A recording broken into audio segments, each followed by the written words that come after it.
Vidal, on voit bien que la toxicologie des médicaments se porte généralement sur le foie. C'est-à-dire que c'est le premier organe qui trinque. Voilà. Et donc, dans ce 4e point que je donne sur 5, c'est vous dire simplement, mesdames et messieurs, que quand vous prenez un médicament, évidemment, il est important que vous compreniez que si ce médicament est pris à jeun, le foie va prendre ça de plein fouet. Donc, d'une façon générale, il faut prendre les médicaments au moment des repas, et notamment pour les feralgans, et notamment pour le paracétamol, qui est un médicament qui est pris par certaines ou par certains comme des bonbons. Eh bien, le paracétamol, mesdames et messieurs, peut vous provoquer une insuffisance hépatique foudroyante, définitive, qui va nécessiter une greffe de foie. Donc, le paracétamol, c'est jamais entre les repas, c'est obligatoirement pendant les repas. D'accord. C'est une faute majeure des médecins. Oui, mais quand on a mal à la tête. Eh bien, on mange avec. On prend le paracétamol et en même temps, on mange. Oui, mais si vous dites qu'il faut pas manger entre les repas. Si on a mal à la tête entre les repas, qu'est-ce qu'on fait ? On mange une pomme, on mange un yaourt, on mange un fromage blanc.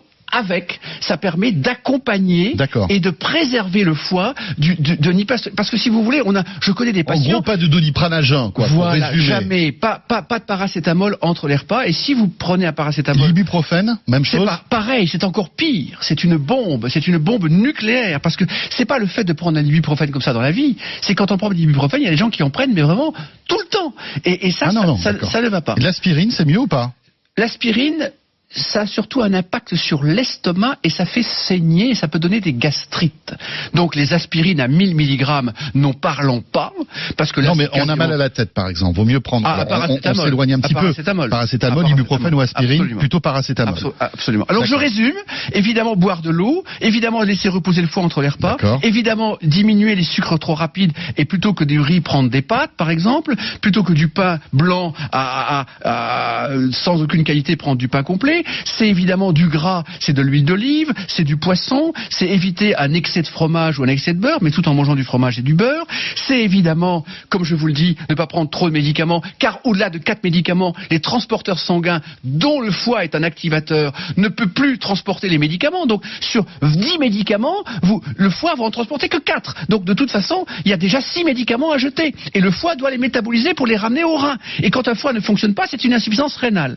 Et dernier point majeur, alors là, le 5e point, si vous voulez garder un foie, et je vais résumer le tout si vous le permettez, c'est évidemment un verre d'alcool pendant un repas. Et le foie est un organe qui ne supporte pas l'alcool. C'est-à-dire que ça détruit tous les réseaux structurants de la fonction hépatique. Et évidemment, quand les réseaux L'alcool est l'ennemi du foie. Ah, c'est le premier ennemi du foie. Le deuxième ennemi du foie, et là je vais le dire maintenant, c'est l'hyperstress, c'est la fatigue, et j'en parlerai pas aujourd'hui, j'en parlerai dans une prochaine émission sur le stress, mais concrètement, l'alcool plus le stress, plus le tabac, plus manger entre les repas, fait que le foie ne va pas résister un siècle. C'est-à-dire qu'un foie, c'est fait pour un humain qui peut vivre 3 siècles, sans aucun problème. Mais quand un foie est agressé par l'absence d'eau, par le grignotage, par des sucres rapides permanents, par du gras en grande quantité, par concrètement des médicaments et par en plus un excès d'alcool entre les repas particulièrement, le foie ne supporte pas. Attention, quand vous dites un excès d'alcool, un verre d'alcool par repas, même si le sujet d'aujourd'hui n'est pas le sujet un verre de vin quand même. Oui, c'est ce que je dis. C'est-à-dire qu'un verre de vin par repas, ça va. Oui. Mais quand vous êtes à de l'alcool entre les repas, ça ne va pas. Donc je résume le tout. Christian, je résume le tout. Le café.